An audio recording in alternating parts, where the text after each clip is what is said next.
Yo mes OG, alors on se retrouve aujourd'hui pour l'épisode 2 de Tu connais la mode et on va rentrer un peu plus profondément dans l'édifice de la maison Comme des garçons en parlant de sa créatrice, Rei Kawakubo. Step 1, alors on va faire ce que j'appellerais un curriculum vite fait. Née à Tokyo en 1942, on a archi peu d'infos sur sa famille, mis à part le fait que son père soit professeur d'université. Elle étudie la littérature et la philosophie à l'université de Keio et en sort diplômée en 1964. Elle décroche son premier job en tant que publicitaire dans une grosse boîte japonaise, je crois que c'était Asahi Keisei. Mais déçue par ce taf, elle finit par le quitter rapidement. Bah ouais Gabi, on parle de Rei Kawakubo, elle était clairement pas faite pour un métro boulot dodo de 35 heures semaine. Première précision. Tu verras, j'en fais pas mal. Elle n'était en rien prédestinée à la mode. Attention, je ne dis pas qu'elle était mauvaise ou autre chose, tout simplement que dans son histoire, rien ne laissait présager une telle finalité. 1966, c'est à ce moment-là qu'elle se lance dans le stylisme en freelance. Et en 1969,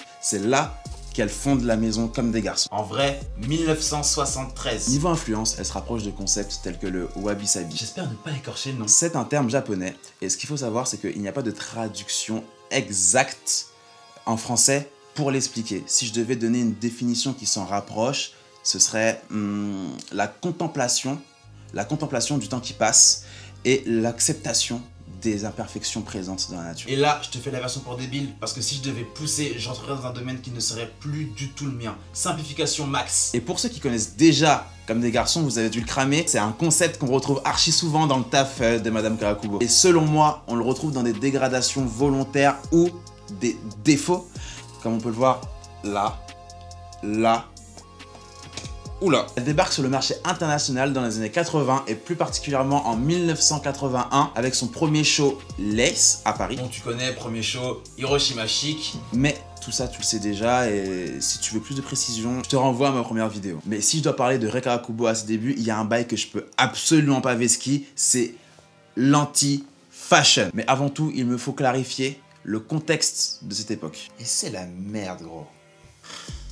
On est né dans les années 80.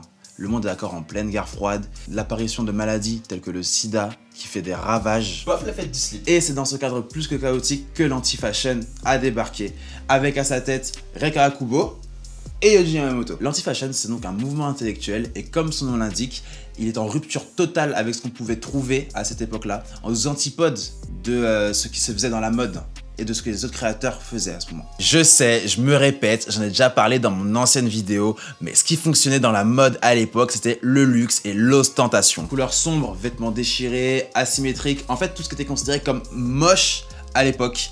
Voilà ce qui représente l'esthétique de l'anti-fashion. Niveau vision et message, on est bien plus pessimiste, bien plus proche du mouvement punk. Mais à mon sens, on pourrait dire que ces créateurs d'un nouveau genre sont surtout en adéquation avec la réalité de leur époque. Beaucoup de grands découlent de ce mouvement. Exemple, Martin Margiela, Rick Owens. Assez parlé de sa personnalité, maintenant on va se concentrer sur ce que j'appellerais la légende de Rei Kawakubo. Alors déjà, enfin c'est assez chelou à expliquer, mais elle pue la pureté. Je m'explique. Lors d'une interview donnée à Vogue en 2016, elle explique à la journaliste Theodora Aspart que pour elle, seul son travail importe. C'est donc pour ça qu'elle ne salue plus après les shows comme il est coutume de le faire dans la mode et qu'elle ne donne quasiment aucune interview. On comprend ici qu'elle s'efface totalement pour ne laisser parler que son œuvre afin qu'elle ne soit en rien polluée par l'image qu'on peut avoir de sa créatrice. Et si vous avez suivi ma dernière vidéo, vous devez vous souvenir de moi qui explique que Comme des garçons a une politique simple, l'innovation constante. Toujours dans la même interview, Rei Kawakubo nous confie que pour elle, le temps et l'expérience rendent chaque collection plus terrifiante et difficile à créer. Tu captes ? Toujours la même rigueur créative depuis 69. Bon, je crois qu'on arrive à la fin de cette vidéo, mais on n'en a pas encore fini avec les épisodes sur Comme des garçons. Il nous reste encore un dernier gros morceau, Adrian Joff. Son mari. Ça, c'est pour la semaine prochaine. En attendant, si t'as toujours pas vu ma première vidéo sur l'ensemble de Comme des garçons, n'hésite pas à partager, liker, bref, abonne-toi en balle. Ça c'est la folle.